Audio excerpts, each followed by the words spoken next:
He didn't fix his life, he learned how to sit with it.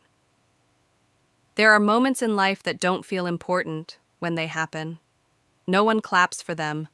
No one marks them on a calendar. They don't arrive as turning points. They arrive as pauses. This is one of those stories. Thomas used to believe that if he kept moving, everything would eventually make sense. He believed in effort, in discipline, in staying busy long enough to outrun uncertainty. At 38, he had done what he was supposed to do. He had built a career that paid the bills. He had relationships that looked functional from the outside. He had learned how to answer the question, "How are you?" without thinking.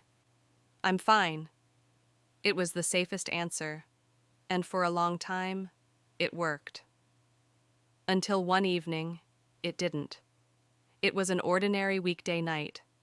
No exhaustion dramatic enough to complain about. No crisis demanding attention. Thomas finished dinner alone, rinsed his plate, and placed it carefully in the drying rack. He wiped the counter even though it wasn't dirty. He didn't turn on the television. He stood there for a moment, unsure why. The apartment felt quiet in a way that made noise feel unnecessary, so he sat down, not to rest, not to reflect, just to sit. The chair was firm, uncomfortable enough to remind him he was still present. At first, his thoughts raced. Unfinished emails, conversations replayed, small regrets dressed up as responsibilities. He checked the time. Only 3 minutes had passed. He exhaled slowly, surprised by how difficult it felt to stay still. Thomas had always believed stillness was something you earned. After the work was done, after the problem was solved, after you became the version of yourself you could live with. But that night, stillness arrived without permission, and it made him uncomfortable.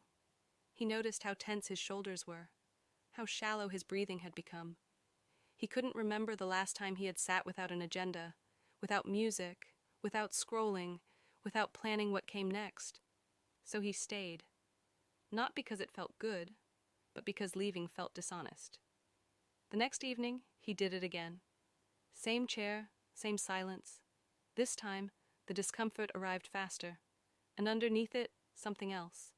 A quiet sadness, not sharp, not overwhelming, just present. It surprised him. Thomas wasn't unhappy exactly, but he wasn't at peace either. He realized he had been postponing his own feelings, waiting for a better time to deal with them, a time that never came. Minutes passed, then more. His thoughts slowed, not because he controlled them, but because they stopped needing to shout. He remembered small things, a conversation he had rushed through years ago, a version of himself that used to laugh more easily, evenings that felt longer, softer. Nothing dramatic, just fragments. Over the following weeks, the chair became part of his routine, not a habit he shared, not something he explained, just a quiet agreement between himself and the end of the day. Some nights, nothing happened. Other nights, emotions surfaced unexpectedly. Loneliness, relief, gratitude he didn't know where to place. He didn't analyze them. He let them pass. One evening, rain tapped gently against the window. Thomas sat, listening. For the first time in years, he wasn't trying to fix himself. He wasn't rehearsing a future conversation. He wasn't measuring progress. He was simply allowing the moment to be incomplete, and that felt different. A memory returned to him then, not a big one, just sitting beside his mother at the kitchen table when he was a child, neither of them speaking, the radio playing softly in the background. He remembered how safe that silence felt, how it didn't need to be filled.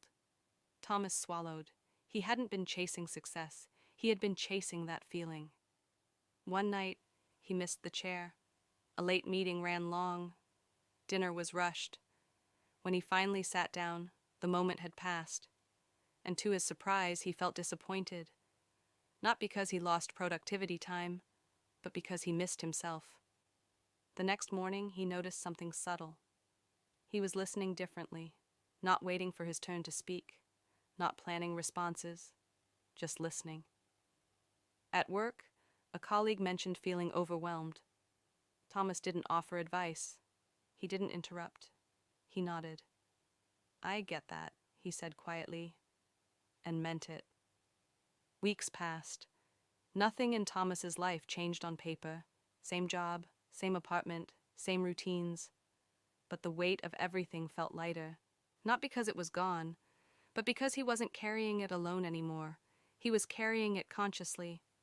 One evening, as he sat in the chair, his phone buzzed. A message from someone he hadn't spoken to in years. "I don't know why," it read, "but I thought of you tonight." Thomas stared at the screen, then placed the phone face down. He would respond later. For now,